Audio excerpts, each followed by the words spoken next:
माझ्या शेतकरी भावांनो आणि बहिणींनो, हल्लीच्या दिवसामध्ये एक वेगळंच काहीतरी आपण करतोय. कारण राजकीय नेता म्हटल्यानंतर त्याच्यात आणि तुमच्यामध्ये अंतर असतं. मी नेता म्हणून नाही आलोय. तुम्ही जे मला तुमच्या कुटुंबातील एक सदस्य मानता त्या कुटुंबाच्या जवळकीच्या नात्याने तुमच्यासोबत बोलायला आलेलो आहे. संकट येतात, संकट जातात, पण संकटाचा सामना आपण कसा करतो आणि या संकटामध्ये आपल्याला मदत कोण करतं हे फार महत्वाचं असतं. आता नागेशजी तुम्ही सांगितलं की वरून आदेश, आणि तुम्ही त्यांना सांगितले की एका फोनवरती काय झालं.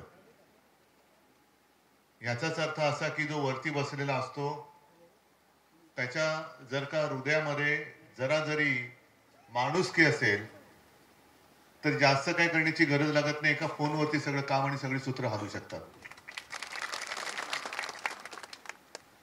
काल परवापासून मी फिरतोय आणि तुमच्या सगळ्यांची व्यथा ऐकतोय. काय बोलायचं हेच समजत नाही, कारण रोज नवीन नवीन काहीतरी कळतंय. आता तुम्ही जे सांगितलं की सोयाबीनसाठी कुटुंबातील सगळ्या महिला असतील तर महिला घेऊन यायचं, लाईनीत उभं राहायचं, अंगठे उमटवायचे, आणि मग त्याच्यानंतर जर का त्यांच्या मनात असेल तर मदत मिळणार किंवा काय असेल ते मिळणार. ही कोणती पद्धत आहे? जर मी केवळ एका अंगठ्यावरती जवळपास 30-32 लाख शेतकऱ्यांना 2 लाखापर्यंत पीक कर्ज मुक्त करू शकत होतो, कुठे तुम्हाला रांग लावावी लागली होती का? हा, गर्दी असेल तर असेल, पण त्याच्यानंतर कधी तुम्हाला आज नाही उद्या या, उद्या नाही परवा या, हे नाही आणा, ते आणलं, ते आणलं, हे नाही आणलं, असं कधी त्रास झाला का? जात झाला का? बरं, मुळामध्ये आपण केलेली जी कर्जमुक्ती होती ती तुमच्यापर्यंत पोहोचली होती की नव्हती? त्याच्यानंतर संकट येत होती. अतिवृष्टी तेव्हाही झाली, अगदी 2 वेळा चक्रीवादळ आली, आणि त्याही पेक्षा सगळ्यात मोठं संकट जे जसं ही अतिवृष्टी अनेक, आता मला मगाशा, आता तुम्ही सगळे ज्येष्ठच आहात आणि सगळेजण सांगतात की त्यांच्या आयुष्यात असं कधी संकट पाहिलं नव्हतं. ही मराठवाड्याची कथा आहे. पण आपल्या काळामध्ये जागतिक संकट आलं होतं करोनाचं. त्या करोनाच्या काळामध्ये सुद्धा आपण हीच यंत्रणा होती ती राबवली होती, आणि मग लसीकरण असेल, टेस्टिंग केंद्र असेल, आरोग्य सुविधा असेल, औषधोपचार असेल, हे गावागावात खेड्यापाड्यात पोहोचवण्याचा मी प्रयत्न केला होता. पोहोचले होते की नव्हते? स्वतः मी त्यावेळेला नंदुरबारच्या अगदी टोकाचं जे गाव आहे आदिवासी पाडा, मला वाटतं बाबा तुम्ही होता, तिथे सुद्धा बघायला गेलो होतो. अनेक ठिकाणी औषधं पोहोचवली होती. म्हणजे करू शकतो म्हटलं तर. जी कर्जमुक्ती मी करून दाखवली होती, कोणती समिती नेमली होती, कोणाचा अहवाल घेतला होता मी, कोण आलं होतं तुमची विचारपूस करायला की काय शेत आहे, काय तुमचा पुरावा द्या, हा किती पीक काढलं पुरावा द्या, तुमचं शेत आहे, शेतच आहे, हे असे फालतू प्रश्न मी काय विचारत नव्हतो बसलो. तुमच्या आशीर्वादाने अनपेक्षितपणाने मुख्यमंत्री पदावरती बसण्याची संधी मिळाली, आणि मी उपकार नाही केले, मी माझं कर्तव्य केलं. आणि आता तेव्हा जी माहिती गोळा केली होती, म्हणजे सरकारच्या किंवा सगळ्यांच्या भाषेत डेटा, त्या शेतकऱ्यांची नावं तिथे आहेत. नवीन काय आले असतील तिथे ऍड करा. पण 32 लाख शेतकऱ्यांना जेव्हा आपण मदत करू शकलो होतो, कर्जमुक्त करू शकलो होतो, ती यंत्रणा सरकारचीच होती, सरकारकडेच आहे. ते खातं सरकारचंच होतं, सरकारकडेच आहे. पैशाचा वाटप सुद्धा बँकांच्या खात्यामध्ये, शेतकऱ्याच्या खात्यामध्ये बँकेमध्ये गेला. तेव्हा मी काय आपली माणसं नव्हती पाठवली पैसे घेऊन तुमच्या घराघरात, हे घ्या पैसे, हे घ्या पैसे, हे घ्या पैसे. सगळी माहिती तिकडे जमा आहे. त्यांनी जी काय कर्ज माफी केली होती, मी कर्जमुक्ती म्हणतो, ते कर्ज माफी म्हणतात, कारण माफी आणि मुक्तीमध्ये फरक आहे. माफी ही गुन्हेगाराला देतात, माझा शेतकरी काय गुन्हेगार नाहीये. शेतकरी गुन्हेगार नाहीये, तो स्वतःचं कर्ज खातो, आणि नुसता नाही खात तर जगाला खाऊ घालतो. एका शेतामध्ये आम्ही थांबलो होतो आणि पिठलं भाकरी खाऊन आलो मी. चांगलं वाटलं जरा. पण ही माझी मागणी अशी आहे, ही योजना आपण महात्मा ज्योतिबा फुलेंच्या नावाने सुरू केली आणि ती पूर्ण केली, कालबद्ध पद्धतीमध्ये केली होती. तिचाच टप्पा 2 सुरू करून देऊन टाका ना कर्ज.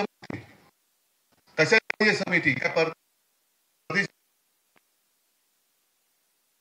कोणती समिती नाही, कोणाची मागणी नाही, काही नाही.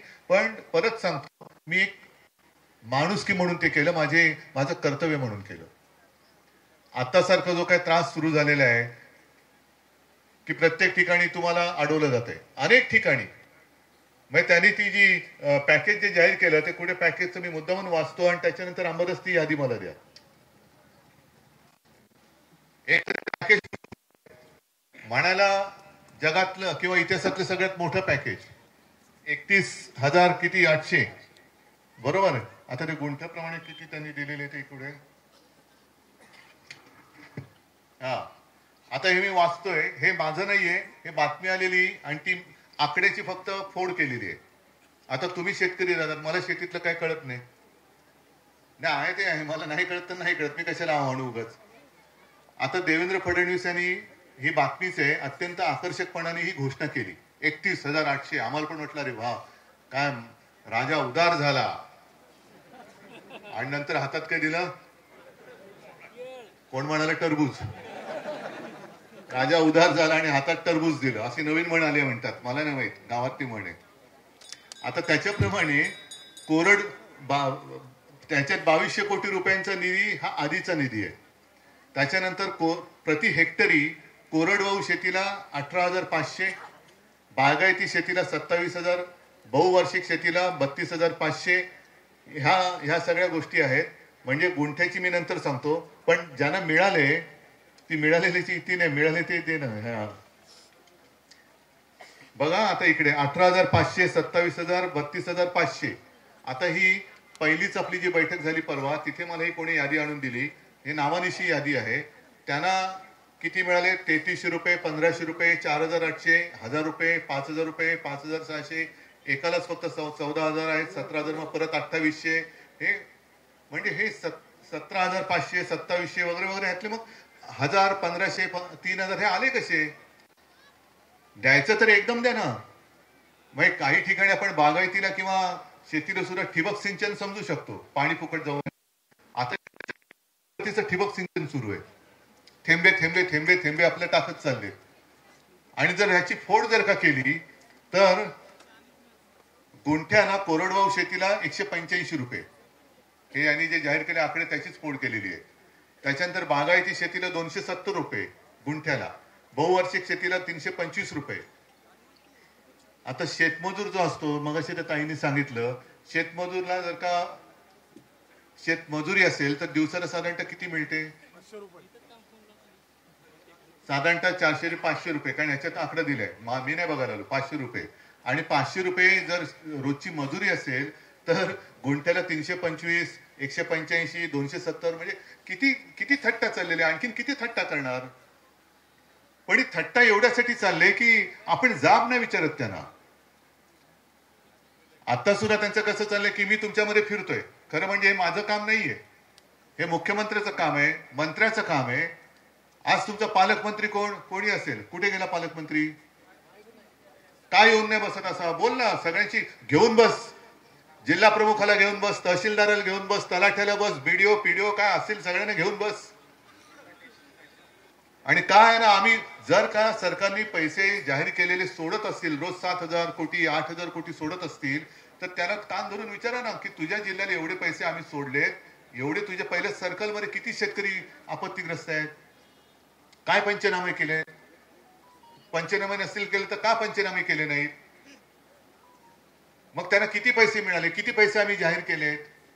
हे जाहीर केलेले पैसे तुझ्या सर्कलमध्ये त्या शेतकऱ्यांना मिळाले का नाहीत, विचारा ना, जाब विचारला पाहिजे. टीका करायला काय कोणाचं काय जात नाही. पण जर जमिनीचे पंचनामे होणार नसतील तर मग आपल्याला ह्या दगाबाज सरकारचा पंचनामा करावा लागेल. दगाबाज सरकारचा पंचनामा हा एक कार्यक्रम घ्या आता. आणि तो कार्यक्रम म्हणजे मग अशी नागेश होते, सगळे होते, मी आज सकाळपासून बोलतोय, हे तुम्हाला करावं लागेल.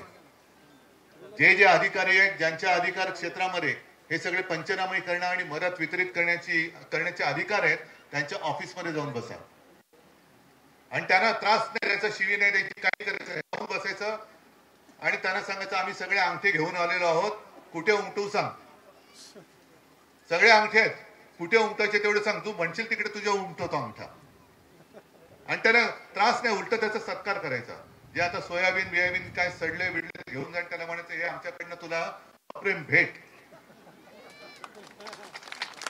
आणि जाताना एक काम करायचं, त्याला उपाशी नाही ठेवायचं, त्याच्यासाठी जेवणाचा डबा घेऊन जायचा.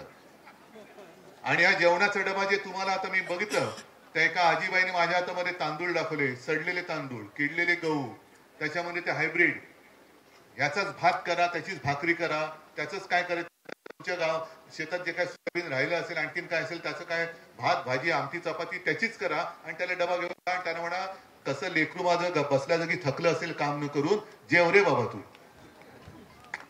त्याला खाऊ पिऊ घाला, पण त्याला म्हणा तुला सगळं देतो, तुला त्रास नाही देत, तुला शिवी देत नाही, तुला खायला प्यायला देतो, पण आमचं काम झाल्याशिवाय तुला बाहेर मात्र सोडत नाही. आहे तयारी? नाही तर मोर्चे काढा, चक्का जाम करा, मग पुन्हा पोलीस आपल्यावरती लाठीमार करणार, कारण ते तरी काय करणार, त्यांना वर्ण आदेश येणार, उपरवाले काही आदेश, मग मारा आपल्याच लोकांना. म्हणजे हे पोलीस सुद्धा आपली शेतकऱ्याचीच पोर आहेत आणि त्यांना सुद्धा त्यांच्याच पोरावरती लाठ्या चालवून लावत आहेत. म्हणजे मागाशी मी ज्या विभागात होतो तिकडे शक्तीपीठ महामार्गाचा प्रश्न आहे, तिथे सगळे शेतकरी म्हणतात की साहेब आम्ही गेलो तर आमच्यावरतीच लाठ्या मारतात.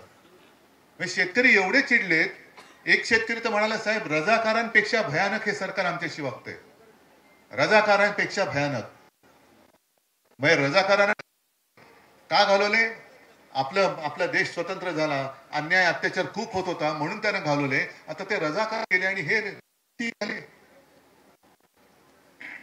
हा अन्याय आपण सहन करतोय. मुख्यमंत्री जे म्हणतात की 30 जूनला कर्जमाफी करणार, तुमची तयारी असेल तर थांबा बाबा. तुम्ही 30 जून पर्यंत तयारी असेल चांग भलं तुमचं, तुम्ही थांबा. पण तोपर्यंत काय करणार? खरीपाचं कर्ज कसं फेडणार आहात? रब्बीचं नवीन कर्ज मिळणार, त्याचे हप्ते कसे फेडणार? बरं 30 जून पर्यंत मी चला तुमच्या सगळ्यांच्या वतीने मी मुख्यमंत्र्यांना सांगतो की चला मी सांगतोय बँका थांबतात का? हा बँकांचा तगादा थांबतोय. आजच पेपरमध्ये बातमी आले, राजुरा म्हणजे चंद्रपूर विदर्भ, तिकडे पूर्व विदर्भात एका 68 वयाच्या महिलेने बँकेने कर्जासाठी तगादा मागे लावला म्हणून यशोदा राठोड त्या बाईंचं नाव, त्याने आत्महत्या केली. म्हणजे महिला आत्महत्या करतात. आणि दुसरीकडे काय म्हणतात हे लोक, भारत माता की जय. आणि त्या भारत मातेमध्ये ही माता माझी आत्महत्या करत होती या नतदृष्टपणामुळे. कसे भारत मातेचे आशीर्वाद मिळतील यांना? कसे मिळतील? बरं काही जणांची गुरं वाहून गेलेत, ते सुद्धा फोटो आणले. गुरं त्यांची मगाशाच्या याच्यात सांगितलं, त्याच्या म्हशी, दुभत्या म्हशी या वाहून गेल्या, त्यांचे फोटो आहेत. ते फोटो नाही, ते म्हशी गेले, मृत झालेल्या म्हशींचे फोटो कुठे? सुरुवातीलाच असतील बघा. आता यांच्याकडे होत्या 40 म्हशी आणि सरकार 3 जनावरांपर्यंत तुम्हाला नुकसान भरपाई मिळेल. मग अंबादासजींनी तो GR दाखवला, तो GR बदलले. आता तो बदलल्यानंतर सुद्धा हे बघा, ह्याच्यामध्ये सगळ्या म्हशी विशी सगळ्या तट्ट बिचाऱ्या सगळा प्राण सोडल्या फुगून. 40 म्हशी दुभती जनावर होती, सगळी वाहून गेली. हे बघा आहे ना.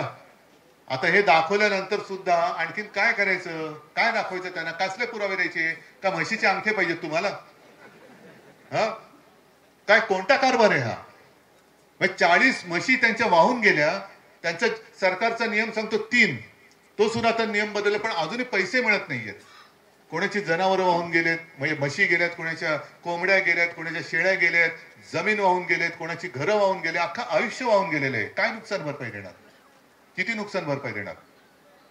अजित पवारांचं ठीक आहे हो, सतत म्हणे तुम्हाला फुकटचं पाहिजे. काय ह्या म्हशी वाहून गेल्या, तुमची जमीन वाहून गेली, ती काय फुकटची होती?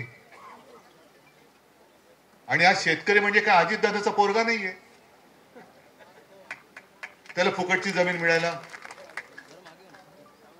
म्हणजे शेतकऱ्यांना सांगतायत की तुम्ही हातपाय हलवा, तुम्ही भलत सलत काहीतरी तिकडे हलवत बसल्या म्हणून सगळे भ्रष्टाचारी लोक डोक्यावरती बसलेत, सगळे भ्रष्टाचारी झालेले आहेत.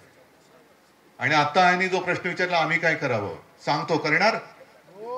जे मी सांगितलं तो म्हणजे दगाबाज सरकारचा पंचनामा. जाऊन बसायचं ऑफिसमध्ये, शिवसेना म्हणून काय करायचं ते मी करणार, ते मी करणार.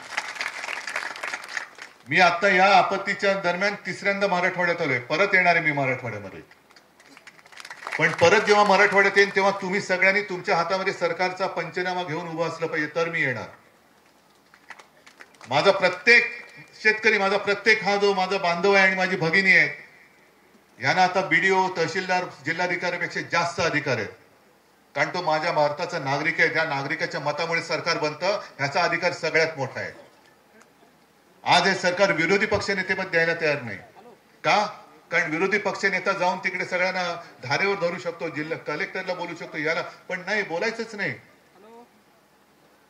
मग जर विरोधी पक्षनेता तुम्ही देत नसाल तर माझा प्रत्येक नागरिक हा विरोधी पक्ष नेत्यापेक्षा जास्त ताकदीचा आहे, जो तुमच्या उरावरती बसेल. आणि आणखीन एक महत्वाची गोष्ट करायची, कारण आता निवडणुकांचे डोहाळे लागलेत परत महायुतीला, आहे ना, त्यांच्यामध्ये आता सगळं सुरू झालंय. आमचाच नगराध्यक्ष होणार, आमचाच हा होणार, आमचाच तो. अरे त्यांचं तुमचं काय व्हायचं ते हो, माझ्या शेतकऱ्याचं काय होणार. निवडणुकीच्या आधी तुम्हाला जे सांगितलं होतं की निवडून आल्यानंतर, भाजपचं सरकार आल्यानंतर आम्ही शेतकऱ्याचा 7-12 करू, कोरा कोरा कोरा. आणि निवडणूक झाल्यानंतर सांगतात योग्य वेळ आल्यानंतर करतो. मग तुम्ही सांगायचं आता मत मागायला आल्यानंतर योग्य वेळ कधी येणार ते आम्ही ठरवू. पण तुम्ही आता गावागावात बोर्ड लावायचे, जोपर्यंत कर्जमुक्ती होत नाही तोपर्यंत महायुतीला वोट बंदी करा. गावातले एक सुद्धा मत महायुतीला मिळता कामा नये. जोपर्यंत तुम्हाला पीक विम्याचे पैसे मिळत नाहीत, नुकसान भरपाई मिळत नाही, 50,000 रुपये हेक्टरी मिळत नाही, तोपर्यंत एक सुद्धा गावातलं मत महायुतीला मिळणार नाही. हे तुम्ही निश्चय जर का केला तर सगळे पालकमंत्री आणि सगळे मुख्यमंत्री तुमच्या समोर गुडघे टेकत आल्याशिवाय राहणार नाही. पण आज हा सगळं हे माझं घर आहे, महाराष्ट्र माझं घर आहे. मी इथे मराठवाड्यानंतर येत्या थोड्या दिवसानंतर विदर्भात जाईन, उत्तर महाराष्ट्रात जाईन, कोकणात जाईन, पश्चिम महाराष्ट्रात जाईन, सगळीकडे जाणार आहे. कोणताही अधिकार नसताना मी फिरतोय. पण मुख्यमंत्री कुठे फिरून आले? बिहार. कैसन बा? ठीक ना बा? अरे माझा बा इकडे बसलाय शेतकरी, हा बाप आहे. पण या शेतकऱ्याचा आक्रोश, शेतकरी मेला तरी चालेल, कुठे जाईल? कारण आता मी बघितलं नाही, येता जाताना बघतोय शेतकरी कामाला पण लागला. काय करणार काय तुम्ही? काल सुद्धा एका शेतात उतरलो होतो, रडत होता तो, रडत होता, पण पेरणी करत होतो. कारण जातोय कुठे? मदतीला कोण येणार नाही. स्वतःच्या मेहनतीने, स्वतःची मेहनतच स्वतःच्या मदतीला येणार, दुसरं कोण येणार? सगळं कर्जाचा डोंगर आहे, घरदार वाहून गेलेलं आहे, सगळंच वाहून गेले. काही ठिकाणी मुलं बाळांची शाळेची वह्या पुस्तकं वाहून गेलेली आहेत. आणि मी जी मागणी केली होती की ज्यांची घरं वाहून गेलेत त्यांना प्रधानमंत्री काय आवास का आभास, आवास ना, प्रधानमंत्री आवास योजनेच्या अंतर्गत माझ्या शेतकऱ्याला पक्क घर बांधून द्या, ही माझी मागणी आहे. मग मुख्यमंत्र्यांनी जाहीर केलं की आम्ही ग्रामीण भागामध्ये सुद्धा तशी घरं बांधून देऊ. किती लोकांची घरं वाहून गेलेत आणि किती जणांचं घर वाहून गेल्याचा पंचनामा तिथल्या अधिकाऱ्यांनी केलाय आणि या योजनेच्या अंतर्गत काम सुरू झालंय. मला एकाने हातवर करून दाखवा.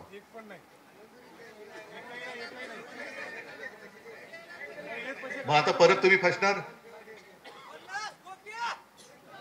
हा, त्यांचं ओके झाले सगळं, तुमचं काय? आणि माझं सरकार का पडलं, आपलं सरकार का पडलं? कारण आता मला कोणतरी सांगितलं, मला नाव न माहित, तुम्हाला माहिती असेल, मार्केट यार्डची जमीन गिळायची होती म्हणून सरकार पडलं म्हणतात. मला नाही माहित, कोणी काय नाव नाही सांगितलं, पण साहेब मला आमच्या गावात असं झालंय खरं, म्हणून सरकार पडलं. मी शेतकऱ्याला थेट मदत करत होतो, शेतकऱ्याच्या मदतीसाठी धावून जात होतो, त्याला मी कर्जमुक्त केलं होतं म्हणून माझं सरकार पडलं. 10 रुपयामध्ये शिवभोजन पूर्ण अन्नाने भरलेली थाळी देत होतो, ती सुद्धा आता बऱ्याच ठिकाणी बंद झाली, म्हणून सरकार पडलं. का? तर तर मी कॉन्ट्रॅक्टरला दारात नव्हतो उभा करत, मी कॉन्ट्रॅक्टरचे चोचले पुरवत नव्हतो. पण असं जर मी बोललो तर मुख्यमंत्री म्हणतात की हे विकासाचं बोलत नाही. काय विकासाचं बोलू? माझा शेतकरी आज मरणाच्या दारात आहे, त्याच्या न्याय उरावरनं शक्तीपीठ मार्ग हे बोलू मी विकासाचं? त्याच्या सुपीक जमिनीवरनं चालवा तुमचा नांगर किंवा ट्रॅक्टर. नांगर तर तुम्ही चालवतातच, पण ते रोलर चालवा सिमेंटचा, असं सांगू मी? त्याच्यावरनं करा रस्ता. या शक्तीपीठाचा सुद्धा एकदा सोक्षमोक्ष लावावं लागेल. कारण अनेक ठिकाणी जे माझ्या पाहणीत आले की बरोबर आखणी अशी केली जाते की शेतकऱ्याची जमीन तर जातेच, पण आखणी केल्याबरोबर सरकारी अधिकारी आणि सगळे मंत्री आणि त्यांचे चेले चपाटे, आता जसं पुण्यात घडलं प्रकरण, आजूबाजूची शेतकऱ्यांची जमीन जवळपास फुकटामध्ये विकत घेऊन टाकते. बरोबर ना? आणि म्हणून जे मुख्यमंत्री म्हणाले की तुमचा 7-12 आम्ही करू, कोरा कोरा कोरा, कारण तो कोरा झाला की त्यांचं नाव लिहिता येईल, त्यांच्या कॉन्ट्रॅक्टरचं नाव लिहिता येईल. म्हणजे आजूबाजूच्या जमिनी हटवायच्या, तो रस्ता करायचा. तो रस्ता झाल्यानंतर मग तिकडे हॉटेल्स येणार, त्यांचे बाजार येणार, मोठे मॉल येणार, दुकानं येणार. डान्स बार तर तुम्हाला माहिती आहे कोणाचा आहे, कसा आहे. मग ड्रायव्हरच्या नावाने जमीन येणार आणि हे आपले बॅगा उघड्या ठेवून, आणि एवढ्यावरती नाही थांबत, मग तो मार्ग झाल्यानंतर त्याच्यावरचे टोलचे नाकेही मिळवणार, टोल नाके. आणि माझा शेतकरी भिकेचा कटोर घेऊन बाजूला फिरणार. ही हालत मी होऊ देणार नाही, अजिबात होऊ देणार नाही. आणि म्हणून मी इकडे आलेलो आहे. जे तुम्हाला मी 2 गोष्टी सांगते, तुम्ही या 2 गोष्टी करा, बाकीच्या गोष्टी आम्ही करतो. एक तर या दगाबाज सरकारचा पंचनामा हा कार्यक्रम घेऊन आता गावागावामध्ये शड्डू ठोका आणि जाऊन बसा त्या ऑफिसरच्या, जो कोण ऑफिसर असेल त्याच्या ऑफिसमध्ये. आणि दुसरी गोष्ट मी तुम्हाला सांगितली ती की जोपर्यंत ह्या गोष्टी होत नाही तोपर्यंत महायुतीला मत नाही, हे निर्धाराने ठरवा, निर्धाराने ठरवा. कारण हे दगाबाज सरकार आहे. या दगाबाज सरकारशी दगा तर करायलाच लागेल, पण समोरासमोर पण लढावं लागेल. आणि मराठवाडा म्हटल्यानंतर लढायचं कसं हे मी शिकवायची गरज नाही. रजाकारांशी लढलेला मराठवाडा आहे, रजाकारांशी लढलाय, त्या अत्याचाराच्या विरुद्ध लढलाय. आणि आजचं जर शेतकऱ्यांचं हे मत असेल की रजाकारांपेक्षा भयानक हे सरकार आहे, तर या सरकारशी आपल्याला संघर्ष करावाच लागेल. आयतं कोणी तुम्हाला काही देणार नाही. आहे तयारी तुमची? खास करून मी तरुणांना विचारतोय, कारण हे सगळे ज्येष्ठ बसले, त्यांनी त्यांची मेहनत केली, आजही ते त्याच तडफेने उभे आहेत. आज सुद्धा मला खात्री आहे ज्या दिवशी मी आंदोलन पुकारेन त्या दिवशी हीच फळी माझ्या समोर पहिल्यांदी नांगर घेऊन उभी राहील, आसूड घेऊन उभी राहील सरकारला फटकायला. पण तेव्हा तरुण कुठे मागे राहता कामा नये. आज हे 2 कार्यक्रम मी तुम्हाला देतो आहे. त्याच्यानंतर तुमचा एक फेरा झाला दगाबाज सरकारचा पंचनाम्याचा की तुम्ही केलेला सरकारचा पंचनामा बघायला मी स्वतः येणार आहे. विधिमंडळाचं अधिवेशन आता सुरू होईल, त्या अधिवेशनात काय करायचं ते करूच, पण तिकडे त्यांचं 5वी बहुमत आहे, 5वी बहुमत. आणि हे बहुमत हे चोरीने मिळवलेलं बहुमत आहे, मतचोरी करून मिळवले. एक तर सरकारची गद्दारी केलीच, 50 खोके घेतलेच. जर काम केलं असतं तर मतचोरी का करायची गरज लागली असती? काम केलं असतं. आज सुद्धा मी गेल्यानंतर मला खरंच मी भारावून जातो की तुम्ही जेव्हा सांगता की उद्धवजी तुम्ही आमची कर्जमुक्ती केली होती, असा हा दादा जेव्हा, माझ्या आता लक्षात पण नाही याचा फोन मी कधी केला होता नाही केला होता, मला नाही माहिती यात. पण माझं म्हणणं आहे की हीच तर आयुष्याची कमाई आहे. आज काही नसताना सुद्धा मी आता गेलो होतो ना शेतामध्ये, कोणी गेलं तुमच्याकडे सुद्धा मी येऊन उभा राहिलो तर मला खात्री आहे तुम्ही आनंदाने येऊन बस बाबा काय असेल, गुळ पाणी तर गुळ पाणी, भाजी भाकरी तर भाजी भाकरी, चटणी भाकरी तर चटणी भाकरी, मला प्रेमाने दिल्याशिवाय राहणार नाही. हीच तर कमाई आहे. आणि त्याच्यासाठी म्हणून मी लढतोय. मी तर लढणार आहे, तुमच्यासाठी लढणार आहे. पण जेव्हा तुम्हाला हाक मारेन तेव्हा मात्र तुम्हाला ताकदीनिशी रस्त्यावरती उतरावं लागेल. ठरलं मग आपलं? आता पहिला काय कार्यक्रम? दगाबाज सरकारचा पंचनामा. दुसरा काय कार्यक्रम?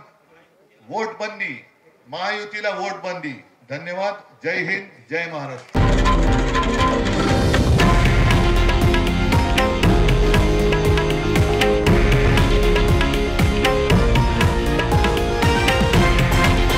हे आहे देशातील नंबर 1 न्यूज नेटवर्क आणि आपण पाहत आहात TV9 मराठी, एकमेव.